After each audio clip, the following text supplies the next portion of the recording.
Imagine if humans could extract a protein from the brain of a shark that could bring dead human brain cells back to life. How much would the world of medical science change? But the biggest price of this experiment becomes apparent when that same shark wakes up and turns the entire lab into a death trap. Deep beneath the ocean, Dr. Susan was conducting an extremely dangerous experiment with her team. In front of them was the world's most aggressive predatory shark, with a special electronic device attached to its head to understand its brain. The team had barely begun their work when the shark sensed danger. Its eyes opened and it suddenly began to move.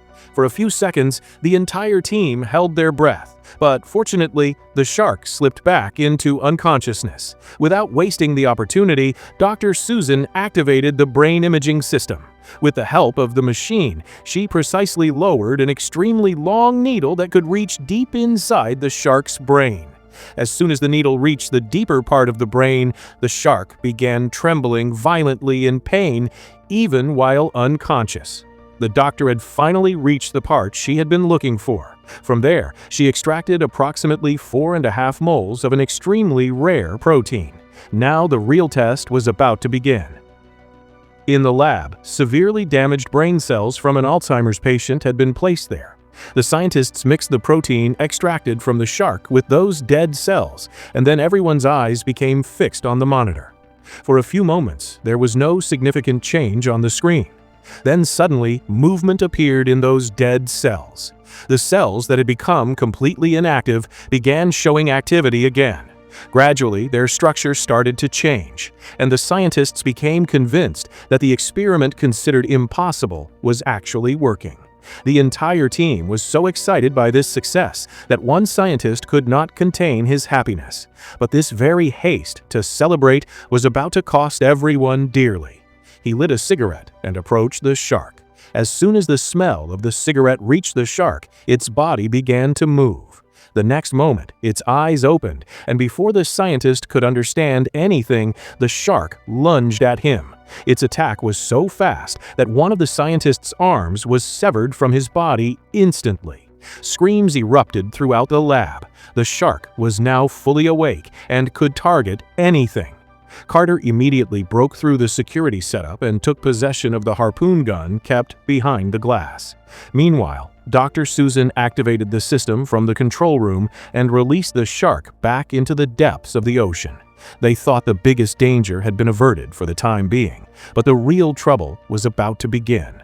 Carter immediately contacted the tower and requested medical assistance for the injured scientist. Just then, the weather outside suddenly worsened. A terrible storm had risen over the sea, and strong winds shook the entire site. The injured scientist was continuously losing blood. His condition was getting worse every minute, but because of the storm, the medical helicopter could not land near the base. Finally, the team adopted another method. They prepared to send the injured man upward by securing him with a thick steel cable. The people below were trying somehow to get him to a safe place. But then, the weather delivered another blow.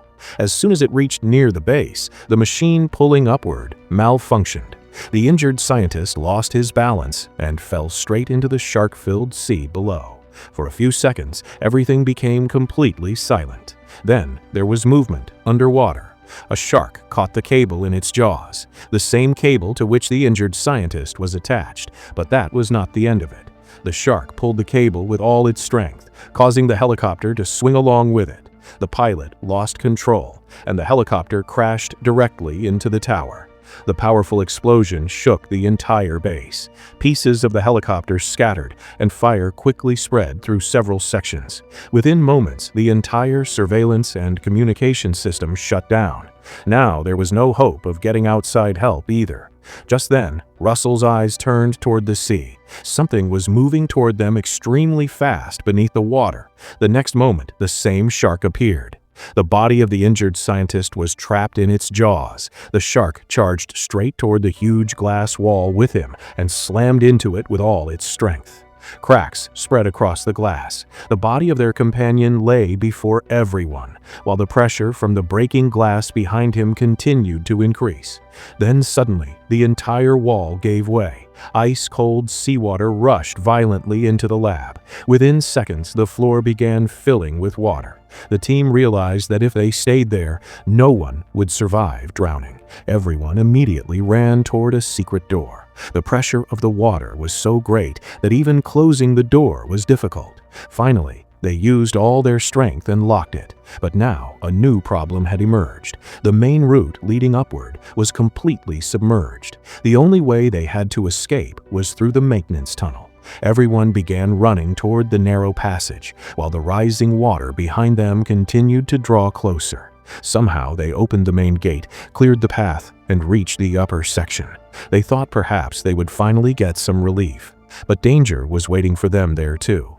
A small shark had quietly followed them upstairs. When the chef in the kitchen realized this, the ground seemed to disappear beneath his feet.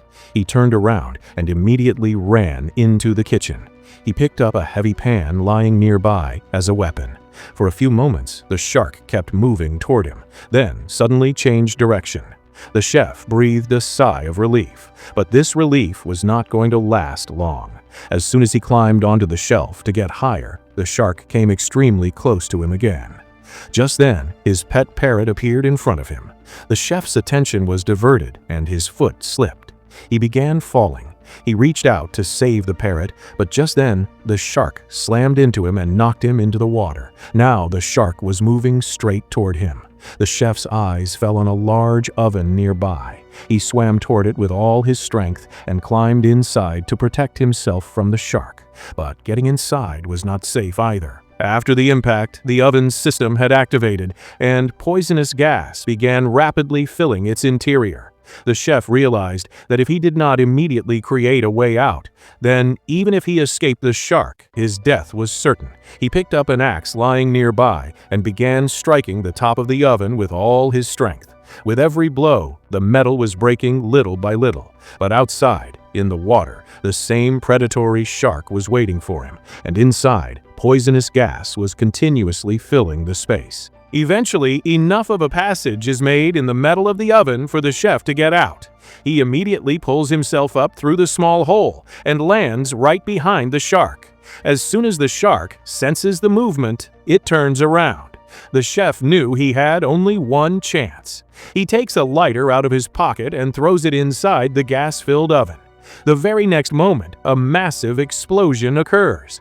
Amid the smoke and flames, the shark's huge body falls lifelessly into the water. But after this horrifying incident, Dr. Susan reveals a secret that leaves everyone else stunned. In fact, an illegal method had been used behind the special protein for which this entire experiment was conducted. Susan had injected a special chemical into the shark's brain. This chemical caused its brain to develop abnormally. As a result, the shark did not just become stronger, but its ability to think and understand also increased several times over. Now, they were no longer facing an ordinary predator. It could understand situations like humans, find routes, and devise strategies against them. The team had no time to think. They decided that somehow they had to reach the submarine and get out of this place. But as soon as they reached there, their hopes were shattered again. The smaller shark had already destroyed the submarine. Now there was no easy way out. Just then, Russell suggested going out through the water. Everyone was still considering this plan when the seawater suddenly surged. A giant shark burst through the surface and clamped Russell in its jaws. No one got a chance to save him. The shark dragged Russell straight into the dark depths. The others realized that if they stood there, they could be next. They reluctantly opened the gate in front of them. But as soon as the passage opened, seawater began rushing into the elevator shaft with tremendous pressure. Two people risked their lives and somehow closed the gate again, trying to stop the flow of water. The upper elevator area was not safe either. The explosion had caused a fire to spread there, and the objects around them were heating up and continuously exploding. Meanwhile, the lower door was shaking constantly from something heavy repeatedly crashing into it. The shark was still chasing them. Carter signaled the others to move ahead and went downward himself. He opened the hatch to -1 floor, giving the water pressure a way to move in another direction. Carter himself also narrowly escaped the shark's attack at the last moment, but the danger was not over yet. A section of the staircase above suddenly broke off and fell down.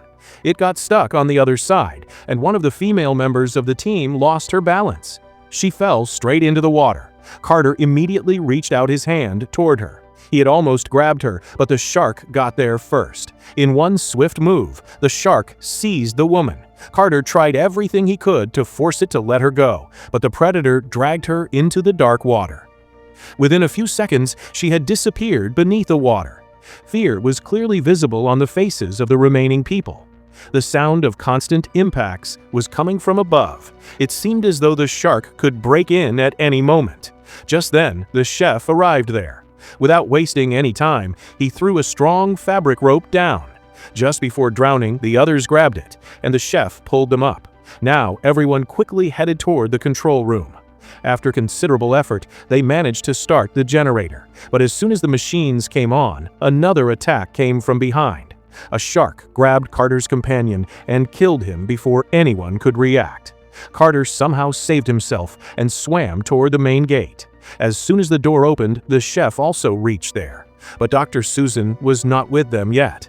She had gone back to her room alone because she had to retrieve the essential data and samples from her research at any cost. She opened the locker and, after searching for quite some time, finally got the important sample in her hand. Just then, there was sudden movement above the water. The real shark had reached her room. It lunged straight at Susan. Susan somehow pulled herself onto a shelf, but in the chaos, several of her important research files fell into the water. She had just bent down to save them when the shark moved toward her again. Then, Susan's eyes fell on the electric bulb mounted above. She immediately pulled out a live electrical wire from there. As soon as the shark opened its mouth to attack, Susan shoved that same wire into its mouth. The very next moment, a powerful electric shock struck, and the shark thrashed in the water before becoming still. But for Susan, this victory was incomplete. Seeing her research sinking in the water, she realized that years of her hard work were over. Sometime later, Carter, the chef, and Susan came together again. Now they had to get out, at any cost. They planned to use the emergency exit. The three prepared fire extinguishers and deliberately allowed that section to fill with water. When the water reached above their heads, they opened the hatch. All three immediately got out and activated the fire extinguishers. A dense cloud of bubbles spread through the water. This confused the shark's sense of direction for a while and gave the three a chance to move upward. Finally, they reached the surface of the sea, but they did not even get a moment of relief. Suddenly, the shark grabbed the chef and dragged him several meters away. The chef realized that now he would have to fight on his own. He grabbed the cross around his neck and struck the shark's eye with all his strength. The attack worked. The shark released him in pain, and the chef escaped from its mouth. Carter and Susan immediately came to help him after seeing this. Carter entered the water, and the chef somehow swam to nearby debris. Susan immediately bandaged his injury. Now the three began preparing for the final confrontation. Carter and the chef started extracting gunpowder from signal flares and loading it into the harpoon. Their intention was clear. This time, the shark had to be finished at any cost. Meanwhile, the shark was continuously attacking the base's door. Then, Susan made a dangerous decision. She cut her palm with the sharp part of a broken piece of equipment and deliberately let the blood flow into the water. As soon as it caught the smell of blood, the shark stopped attacking the door. It immediately changed direction and rushed towards Susan. When Carter saw this, he jumped into the water without thinking. But the shark had already reached Susan. It attacked Susan so violently that Carter could do nothing. Seeing Susan die right before his eyes, Carter now had only one option: save himself and kill the shark. The shark was now moving toward him. It suddenly attacked, but Carter quickly swam out of its path and grabbed its fin, using it to push himself in the opposite direction. The chef, who was on the debris, immediately picked up the harpoon gun. He aimed at the shark's fin and pulled the trigger, but the harpoon went past its target. Passing through the fin, it lodged directly into Carter's leg. Carter groaned in pain, but he had no time to stop. The shark was about to break through the base's grate and escape into the open sea. Carter gathered his last bit of strength and grabbed the grate. Using it, he separated himself from the harpoon and the shark. Now the chef had his final chance. He connected the wires to the battery and completed the preparations for the explosion. As soon as the shark moved forward, the chef completed the connection. Suddenly, there was a powerful explosion. A strong wave rose in the water, and the shark's huge body was destroyed in the blast. A few moments later, the sea became calm again. The chef looked around. Then his eyes fell on Carter. Carter was still alive. After so much death and destruction, a relieved smile returned to the chef's face for the first time. If you like such terrifying and mystery-filled movie recaps, then be sure to like the video and subscribe to the channel for more exciting Movie Explained. An even bigger danger is waiting for you in the next story.